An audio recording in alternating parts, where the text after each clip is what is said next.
Welcome to tech learning, welcome to the class of mathematics. ম্যাথামেটিক্সে আরও একটা important ক্লাসে তোমাদের প্রত্যেককে জানাই স্বাগত।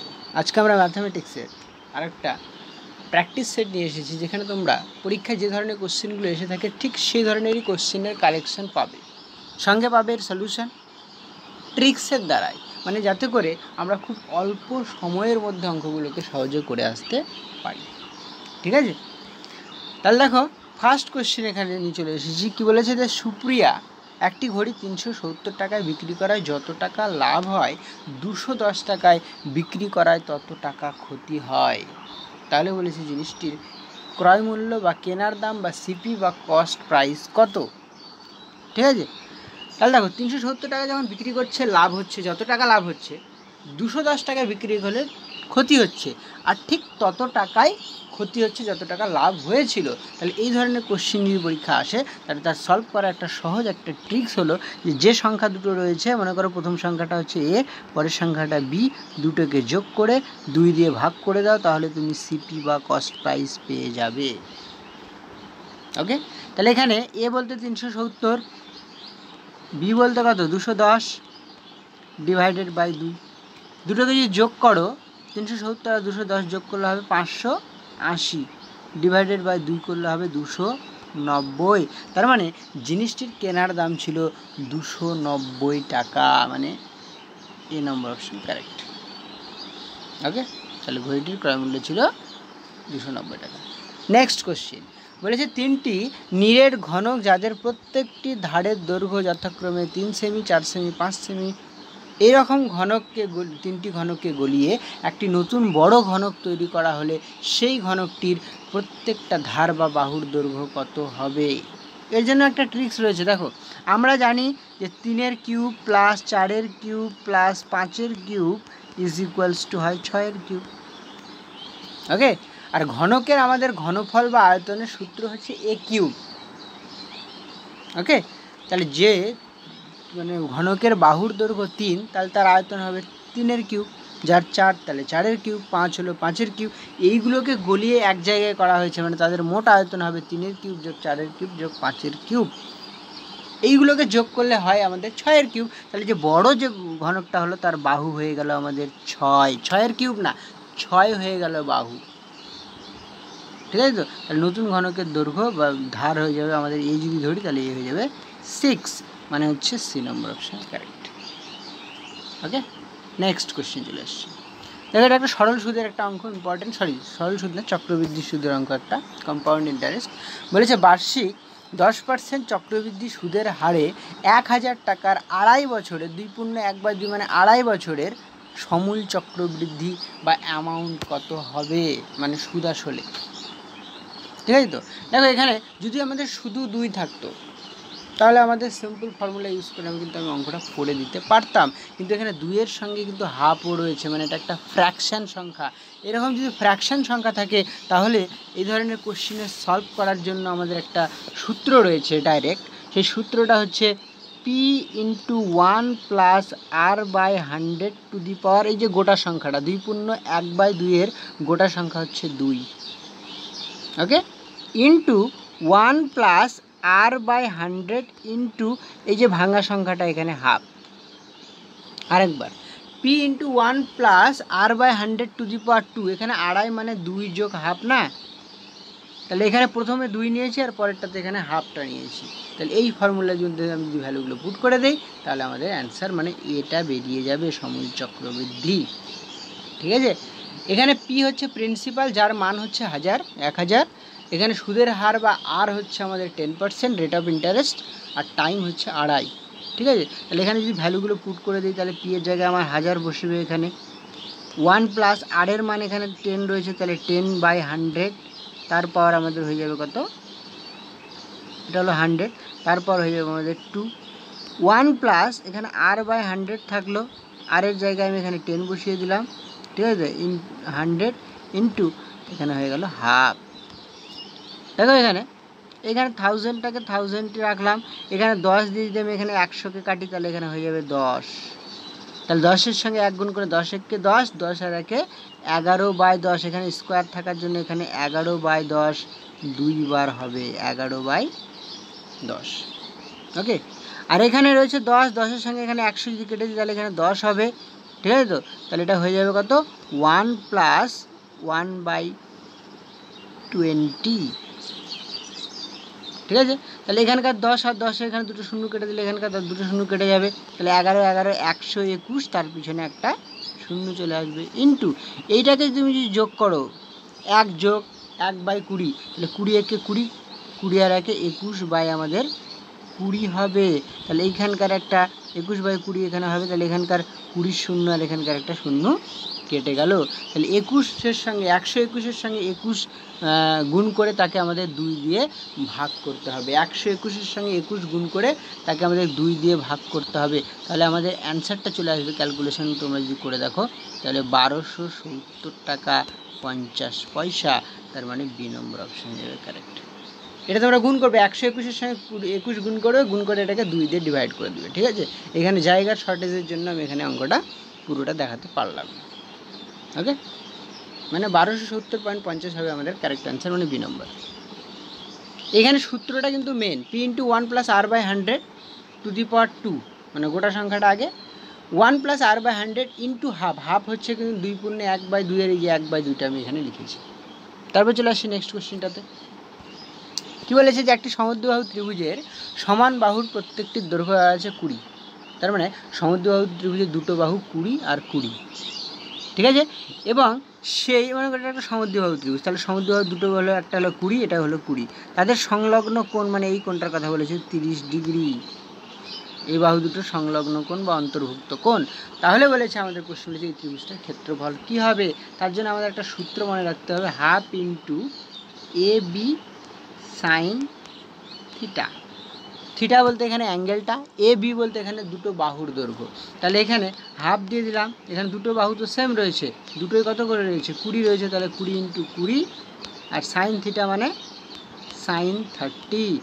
এবার দেখো এটা ত্রিকোণমিতির, এটা কিন্তু একটা সূত্র, সাইন 30-র মান হয় হাফ, মনে রাখবে সাইন 30-র মান কত হয়, হাফ। তাহলে 20 × 20 ইন্টু হলো হাফ। এটা যদি ক্যালকুলেশন করো, এই 2 দিয়ে 20কে কাটলে 10 হবে, এই 2 দিয়ে এখানে 20কে কাটলে 10 হবে, 10 আর 10-এ গুণ করলে 100 হবে। 100 মানে বি নম্বর অপশন হয়ে গেল correct. Half AB sine theta, theta হচ্ছে আমাদের এখানে 30 ডিগ্রি, অ্যাঙ্গেলটা বোঝায়, সাইন 30-র মান হয় হাফ, ঠিক আছে তো?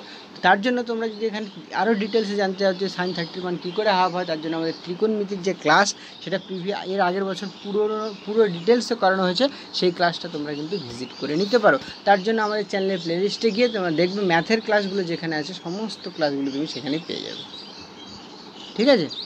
সমস্ত ক্লাস কিন্তু আগের বার করানো রয়েছে, বারবার বলছি যে অবশ্যই তোমরা কিন্তু প্লেলিস্টে গিয়ে সেই পুরনো ক্লাসগুলোকে ভিজিট করে নেবে। নেক্সট কোশ্চেন বলেছে, দুজন ব্যক্তি যাত্রা শুরু করা যথাক্রমে 9 এবং 16 ঘন্টা পর একসঙ্গে মিলিত হয়। যদি দ্বিতীয় ব্যক্তির গতিবেগ যদি 27 কিমি/ঘন্টা হয়, তাহলে বলেছে প্রথম ব্যক্তির গতিবেগ কত হবে? দেখো, প্রথম ব্যক্তির হলো দ্বিতীয় ব্যক্তি যাত্রা শুরুর 9 এবং 16 ঘন্টা, যথাক্রমে 9 এবং 16 ঘন্টা পরে মিলিত হয়, ঠিক আছে তো? তাহলে এরা 9 ঘন্টা এবং 16 ঘন্টা হলো পরে মিলিত হচ্ছে, আমাদের সময়ের অনুপাত 9:16। তাহলে এদের গতিবেগের অনুপাতটা যেটা হয়ে যাবে আমাদের উল্টো, এখানে 9টা এখানে চলে যাবে, 16টা চলে আসবে এখানে, তার উপরে রুট, এটা হবে তাদের গতিবেগের অনুপাত। ওকে, তাহলে 16-এর রুট করলে 4 হয়, আর 9-এর রুট করলে হয়ে যায় 3। দেখো আরেকবার বলি, এখানে 9:16 এদের সময়ের অনুপাত, এটাকে যদি উল্টে দিয়ে রুট করে দেবো তাহলে আমি তাদের এখানে গতিবেগের অনুপাত পেয়ে যাব। তাহলে তাদের গতিবেগের অনুপাত হয়ে গেল 4:3। ওকে, এটা সমান আমাদের দেওয়া আছে কি, এদের যে গতিবেগের অনুপাত এটা সমান দেওয়া আছে কি, যে আমাদের দ্বিতীয় ব্যক্তির হলো গতিবেগটা দেওয়া আছে হলো 27। তাহলে দ্বিতীয় ব্যক্তির গতিবেগ আমাদের 27 দেওয়া আছে। তাহলে আমাদের প্রথম ব্যক্তিটার গতিবেগটা কত হবে সেটা আমাদের বের করতে বলেছে। ওকে, দেখো এখানে 3 থেকে 27 হয়েছে, 3 থেকে 27 হয়েছে মানে কত গুণ করা হয়েছে, 9 গুণ করা হয়েছে। তাহলে এখানে 4 থেকে আমাদের যে সংখ্যাটা পাওয়া যাবে সেটাকেও 9 গুণ করতে হবে, তাহলে 4 লং 36।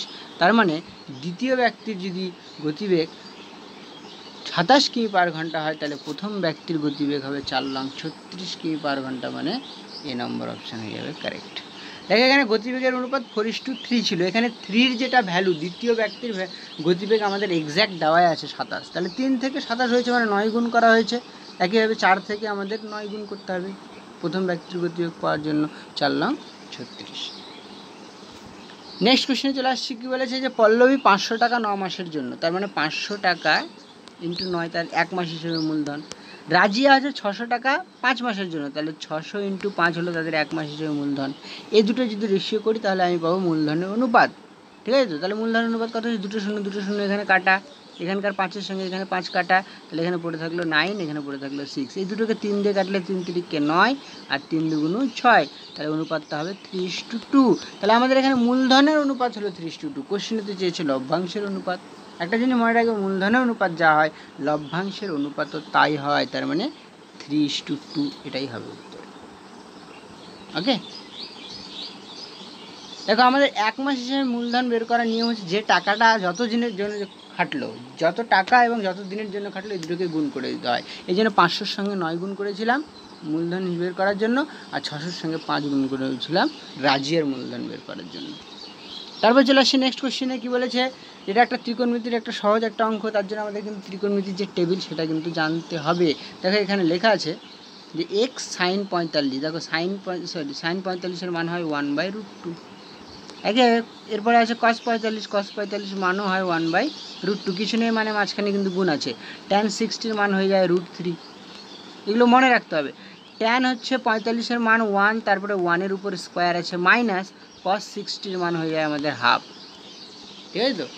তাহলে দেখো এটা যদি আমি গুণ করি তাহলে কত হবে, এক্সট্রা রাখলাম 1/√2 আর 1/√2 গুণ করে দিলে 1/2 হয়ে যায়, √2 ইন্টু √3, আর এদিকে হচ্ছে কত 1 মাইনাস হাফ। এর 1 থেকে যদি আমি হাফ বিয়োগ করি তাহলে এটা কিন্তু হাফ হয়, ঠিক আছে তো? তাহলে এদিকে কত হলো, x into half into √3 is equals to half, কত হচ্ছে হাফ। এই পাশের হাফের সঙ্গে এই পাশের হাফ কেটে দিলাম, তাহলে এখানে পড়ে থাকলো 1, তাহলে আমাদের এক্সের মান হয়ে যাবে, দেখো এক্সের সঙ্গে √3 গুণ হয়েছিল, এই যে √3টা ওই পারে নিয়ে গেলে হয়ে যাবে ভাগ, মানে ওই পাশে 1/√3 হয়ে যাচ্ছে। এ পাশে আমাদের গুণ 3টা ছিল, গুণ হয়ে ও পাশে হয়ে গেল ভাগ √3টা, তাহলে 1/√3 মানে দেখো এ নম্বর অপশন কারেক্ট। নেক্সট দেখো নেক্সট কোশ্চেন কী বলেছে, একজন ব্যক্তি একটি নির্দিষ্ট দূরত্ব 30 কিমি পার ঘন্টা বেগে গিয়ে 20 কিমি পার ঘন্টা বেগে ফিরে আসেন, তাহলে তার গড় বেগ কত হবে? দেখো গড় বেগ বের করার একটা সূত্র রয়েছে, ট্রিক্স 2xy/x+y, যেখানে x হলো যাওয়ার বেগ আর y হলো আসবার বেগ। তাহলে এখানে যদি ভ্যালুগুলো পুট করে দিই তাহলে আমি গড় বেগ পেয়ে যাব, ঠিক আছে তো? তাহলে 2 এর জায়গায় 2 রাখলাম, এক্সের মান হলো এখানে 30, ওয়াইয়ের মান হলো 20 ডিভাইডেড বাই 30 যোগ 20। তাহলে এখানে 2 এর জায়গায় 2 রাখলাম, 30 জায়গায় 30 রাখলাম, 20 জায়গায় 20 রাখলাম, নিচে 30 আর 20 যোগ করলে হয়ে যায় 50। এই 50-এর একটা শূন্য আর এখানকার একটা শূন্য কেটে দিলাম, এই 5 দিয়ে আমি 20কে কাটলে 4 হবে, তাহলে কত হচ্ছে 3 4 12, 12 2 24, 24 কিমি পার আওয়ার হয়ে যাবে আমাদের অ্যাভারেজ ভেলোসিটি, গড় বেগ। এভি মানে অ্যাভারেজ ভেলোসিটি বা গড় বেগ, মানে হচ্ছে ডি নম্বর অপশন হয়ে গেল কারেক্ট, 24। ওকে, নেক্সট কোশ্চেন এটা একটা লগের একটা ইম্পর্টেন্ট কোশ্চেন, খুব সহজ কোশ্চেন। দেখো এখানে দেওয়া আছে, হয়তো তোমরা হচ্ছে দেখতে অসুবিধা হচ্ছে, আমি একটু বড় করে লিখে দিই। লগ দেওয়া আছে এ আর এখানে বেসে দেওয়া আছে বি এর কিউব, ইন্টু লগ দেওয়া আছে বি, এখানে বেসে দেওয়া আছে এখানে সি এর পাওয়ার কিউব, ইন্টু লগ আছে এখানে সি, এখানে এর পাওয়ার আছে কিউব, ঠিক আছে তো? একটা জিনিস, একটা লগের একটা ইন্টারেস্টিং এবং ইম্পর্টেন্ট ফর্মুলা, যে বেসের উপর যে পাওয়ার থাকে, বেস মানে তলায় যে সংখ্যাটা আছে, ঠিক আছে তো, সেটাকে যদি আমি সামনে নিয়ে যাই, সেটা উল্টে যায়, তাহলে এখানে বেসে আছে 3, তাহলে ওটাকে সামনে নিয়ে গেলে হয়ে যাবে আমাদের 1/3 লগ এ বেস বি, ঠিক আছে? একই পার্টটার জন্য কী হবে, 1/3 লগ বি বেস সি, তারপরটার জন্য 1/3 লগ সি বেস এ, দেখো এখানে নিচে আছে এ, এখানে উপরে, এখানে বি নিচে, এখানে বি উপরে, এখানে সি নিচে, এখানে সি উপরে, সব কেটে গেল। পড়ে থাকলো কত 1/3 ইন্টু 1/3 ইন্টু 1/3। তার মানে এই তিনটেকে গুণ করে দিলে 1/27 হয়ে যাবে, মানে সি নম্বর অপশান কারেক্ট। এই যে লগের উপরেও ক্লাস কিন্তু আগের বার ডিটেলসে করানো রয়েছে। অবশ্যই তোমরা যদি জানতে চাও যে কী করে ফর্মুলাগুলো হচ্ছে, আরও এই ধরনের অঙ্ক যদি আরও বেশি বেশি প্র্যাকটিস করতে চাও, তাহলে অবশ্যই প্লেলিস্ট থেকে ক্লাসগুলোকে কিন্তু ভিজিট করে নেবে। আর চ্যানেলে যারা নতুন হচ্ছে অবশ্যই চ্যানেলটিকে সাবস্ক্রাইব করে নেবে, পাশে থাকা বেল আইকনটি প্রেস করে নেবে, যাতে করে ক্লাসের নোটিফিকেশনটি তোমরা সময় মতো পেয়ে যাও। তারপরে নেক্সট কোশ্চেন কি বলেছে যে একটি আয়তক্ষেত্রের দৈর্ঘ্য 10% বৃদ্ধি করা হলো এবং প্রস্থ 10% হ্রাস করা হলো, তাহলে ক্ষেত্রফল কত বৃদ্ধি পাবে? ঠিক আছে, তো আয়তক্ষেত্রের দৈর্ঘ্য 10% বৃদ্ধি করা হলো, প্রস্থ 10% হ্রাস করা হলো। দেখো দৈর্ঘ্য যেহেতু বৃদ্ধি করা হলো, দৈর্ঘ্যটাকে যদি এ দিয়ে লিখি তাহলে প্লাস এ, যেহেতু প্রস্থটাকে হ্রাস করা হলো মাইনাস বি, ট্রিক্স লেখাচ্ছি, ঠিক আছে। এবার একটা প্লাস একটা মাইনাস গুণ করলে প্লাস মাইনাসে মাইনাস হয়, এ বি দিয়ে গুণ করলে এ বি বাই 100। এই যে ফর্মুলাটা দিয়ে দিলাম, এখানে তুমি যদি ভ্যালুটা পুট করে দাও তাহলে তুমি এর অ্যান্সারটা পেয়ে যাবে। তাহলে দেখো এর মানও 10 রয়েছে মাইনাস, বি এর মানও রয়েছে 10 মাইনাস, ঠিক আছে। তো এখানে এর মান 10 ইন্টু 10 বাই হচ্ছে 100। দেখো এখানে 10 10 কাটা, এখানে কত হচ্ছে, এখানে উপরে কত হচ্ছে মাইনাস 10 10 100 বাই 100, তার মানে হচ্ছে -1%। 100কে 100 দিয়ে ভাগ করলে হয়ে যায় -1। তাহলে -1% মানে কি, মাইনাস মানে কমা, মানে 1% হ্রাস পাবে, মানে ডি নম্বর অপশান হয়ে যাবে কারেক্ট। আর একটা জিনিস মনে রাখবে যে যখন কোনো একটা 10% বৃদ্ধি পেয়ে 10% হ্রাস পায়, তার একটা নিয়ম হচ্ছে ওই দুটোকে গুণ করে 100 দিয়ে ভাগ করে দিতে হয়। তাহলে দুটোকে গুণ করলে 10 10 100, 100 দিয়ে ভাগ করলে 1 হয়। আর সেটা সবসময় লাস্টে গিয়ে হ্রাস পেয়ে যায়, ঠিক আছে। তার মানে এটা কী হবে, 1% হ্রাস, ঠিক আছে। এইখানে যদি 10% বৃদ্ধি, তোমার জন্য একটা হোমওয়ার্ক, এখানে যদি 10% এখানে বৃদ্ধি দেওয়া আছে, এখানে 10% বৃদ্ধির জায়গায় যদি 20% বৃদ্ধি বলতো এবং 20% যদি হ্রাস বলতো, তাহলে অ্যান্সারটা কী হবে তোমরা কমেন্ট বক্সে অবশ্যই জানাবে। দৈর্ঘ্য হচ্ছে 10% বৃদ্ধি আর প্রস্থ হচ্ছে 20% হ্রাস। তাহলে আজকের ক্লাসটি এই অবধি সঙ্গে থাকার জন্য অনেক অনেক ধন্যবাদ। Have a good day. দেখা হচ্ছে পরবর্তী ক্লাসে, অ্যান্ড বাই বাই।